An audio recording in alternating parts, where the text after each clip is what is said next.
ഇന്നൊരു കുട്ടി weekend vlog ആയിട്ടാണ് ഞാൻ വന്നിട്ടുള്ളത്. ആസ് യൂഷ്വൽ നാളെ സൺഡേ ആണല്ലോ എന്നുള്ള ഹാപ്പിനെസ്സോട് കൂടിയിട്ടാണ് ഞാൻ ഓഫീസ് വിട്ട് ഇറങ്ങിയത്. And this Sunday and Monday ഞാൻ എൻ്റെ ഇക്കാന്റെയും വൈഫിന്റെയും കൂടെ സ്പെൻഡ് ചെയ്യാൻ എയർപോർട്ടിന് തൊട്ടടുത്ത് സ്റ്റേ ചെയ്യണോണ്ട് തന്നെ ഈ വ്യൂസ് ഒക്കെ കാണാൻ വേണ്ടിയിട്ടായിരുന്നു മെയിൻ ആയിട്ട് ഞാനിങ്ങോട്ട് വന്നത്. അങ്ങനെ അടിപൊളി ഭക്ഷണവും കഴിച്ച് ഒരുപാട് നേരം വർത്താനവും പറഞ്ഞ് സാറ്റർഡേ നൈറ്റ് ഞങ്ങൾ അങ്ങനെ സ്പെൻഡ്. അങ്ങനെ സൺഡേ എല്ലാ പ്രവാസികളും പോലെ ഈവനിങ് വരെ കിടന്നുറങ്ങി ഈവനിങ് ഞങ്ങൾ പുറത്ത്. അങ്ങനെ അടുത്ത മാസം വരാൻ പോകുന്ന ബർത്ത്ഡേക്ക് ഈ മാസം തന്നെ ഗിഫ്റ്റ് ചെയ്തുകൊണ്ട് എന്റെ സഹോദരങ്ങൾ മാതൃകയായി. പ്രത്യേകിച്ച് ഒന്നും മേടിക്കാനില്ലെങ്കിലും ഈ ക്രാഫ്റ്റ് റിലേറ്റഡ് സാധനങ്ങൾ കാണുമ്പോൾ ഞാൻ അവിടെ എങ്ങനെ സ്റ്റക്ക് ആവും. ഈ ഓഫീസ് അറ്റ്മോസ്ഫിയറിൽ നിന്നൊക്കെ മാറിയിട്ട് ഈ വീക്കെൻഡ്സിൽ നമ്മളുടെ ഫാമിലീസിന്റെ കൂടെ സ്പെൻഡ് ചെയ്യുമ്പോൾ കിട്ടുന്ന ഒരു ഹാപ്പിനെസ് ഉണ്ടല്ലോ, ആ ഹാപ്പിനെസ് എന്ന് പറഞ്ഞാൽ ഒറ്റ ഡേ മതി നമുക്ക് ഇനി വരാൻ പോകുന്ന കംപ്ലീറ്റ് വീക്കും സർവൈവ് ചെയ്യാൻ. ഒരുപാട് നടന്ന് ക്ഷീണിച്ച് അവസാനം ഞങ്ങൾ ഭക്ഷണം കഴിക്കാന്നുള്ള തീരുമാനത്തിലെത്തി. അങ്ങനെ ഫുഡിങ് എല്ലാം കഴിഞ്ഞ് വീട്ടിലെത്തിയതോടെ വീണ്ടും തുറന്നിട്ട് ഞാൻ എന്റെ പരിപാടി കണ്ടിന്യൂ ചെയ്തു. പിറ്റേ ദിവസം രാവിലെ എഴുന്നേറ്റ് ഇക്കാക്ക് മാത്രമേ ഡ്യൂട്ടി ഉണ്ടായിരുന്നുള്ളൂ, ഞങ്ങൾക്ക് രണ്ടാൾക്കും ഡ്യൂട്ടി ഉണ്ടായിരുന്നു. ഞങ്ങൾ കുറേ നേരമായിരുന്നു വർത്താനം. അങ്ങനെ ഈ വീക്കെൻഡും ഇവിടെ കഴിഞ്ഞ് ഇനി നാളെ മുതൽ വീണ്ടും പണിക്ക് പോകണല്ലോ എന്ന് ആലോചിക്കുമ്പോൾ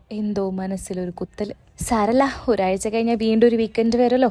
അപ്പോൾ ഓക്കെ, ബൈ.